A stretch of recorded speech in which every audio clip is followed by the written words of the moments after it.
But I was thinking this earlier on, is that even though, like, because Gavin and Innes both play the kind of two main dramatic leads in this, but you spend very little time. You only really spend one scene together, and it's a bit like Al Pacino and Robert De Niro in Heat.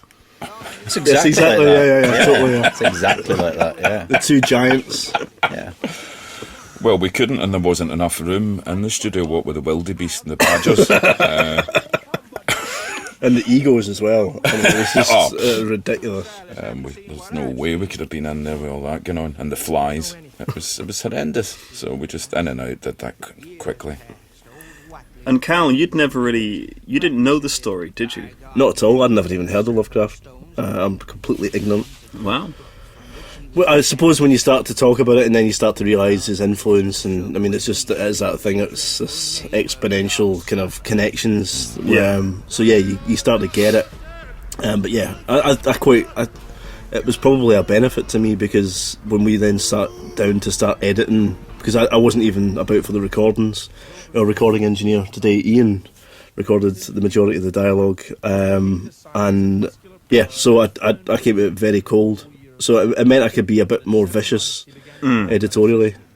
And I suppose it was the Walter Murch approach. He's very keen on not knowing anything about the shoot, and he doesn't care if shots cost £500,000. Because I mean, that was the budget of this was approaching 100 million. For all the CG that we put in and all of that. So. But yeah, so it was that thing of just not being aware of any of that, and so it meant then that the story, the logicality of the story, I was hearing it for the first time. So yeah. But even then, with you being a relatively fresh pair of ears, we still had to keep on checking in with other people. Like, does the story make sense? What we've done to it? How we've edited it?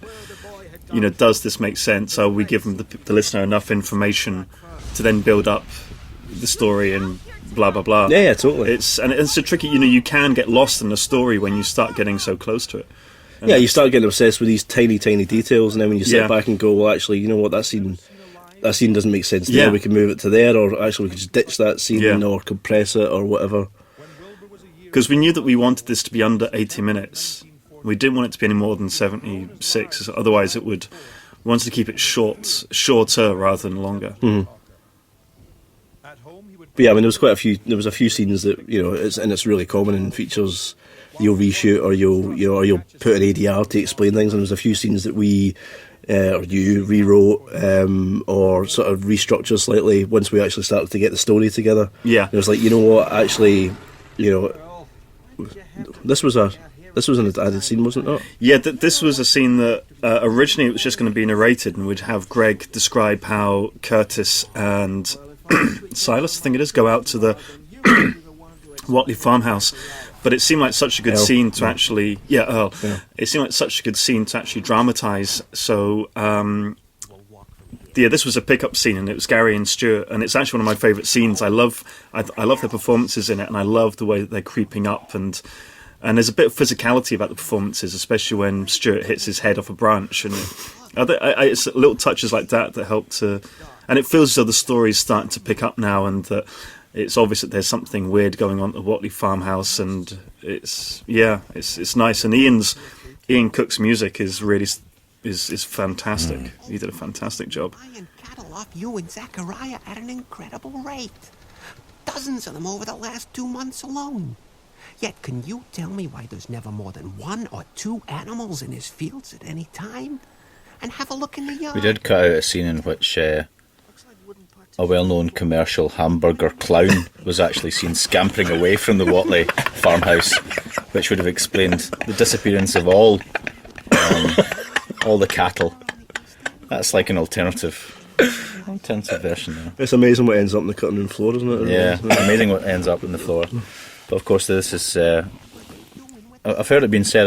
I don't know who would be able to check such a fact, but this is allegedly the very first cattle mutilation scene in literature, in science fiction, because there's this belief that cattle are mutilated by aliens, and of course Lovecraft was their back in the Mars Attacks, the Mars famous Attacks. time. That's it. It's not a scene in Wuthering Heights in which Heathcliff punches, Yeah. punches a cow in the face. Yeah. It's not really mutilation, though, is it? Yeah. Oh, we've all done that. It doesn't make you a bad person. Oh, this is the scene of Samuel the fish seller. Samuel, yeah, not Silas. Yeah. Very underplayed. And this is Gavin, I think, doing an excellent job. But yeah, this was definitely at the point when we realised that Less is more. well, we wanted to take the story seriously, wanted to give a lot of respect to Lovecraft, but at the same time we didn't want to make it too, this wasn't going to be a 100% poker face horror. For one thing, it was definitely, we had to have a bit of fun with it, and it's such a great scene as well. For one thing, Lovecraft is an outrageous snob, and he portrays yokels as yokels. Yeah. And They say great horny toads. yeah, It does. Well, yeah, I mean, Yosemite Sam was cropping up in my head when I was thinking about this. Yeah. But it just gives it a lot of energy. I mean, I think, that in the book, that is only one line in which Samuel the fish seller goes up to the farmhouse and hears a horse getting attacked and he runs away screaming. But it felt too good not to just milk it out a little bit more. And I certainly grabbed those udders. Healthy men fit for service in the area. Oh, and this is where the It's me again. it's Gavin again channeling Hugo Weaving. why not explain a little bit about the narrator conceit, the government report thing? Oh, yeah. Because Lovecraft often writes in first person, but obviously there's so much narration in Dunwich that you think, well, who is the narrator? You just can't have this magical voice coming from outer space, so we made him a government agent, for indeed the government does investigate Dunwich. It just felt a nice way of giving the narrator an identity, as you said.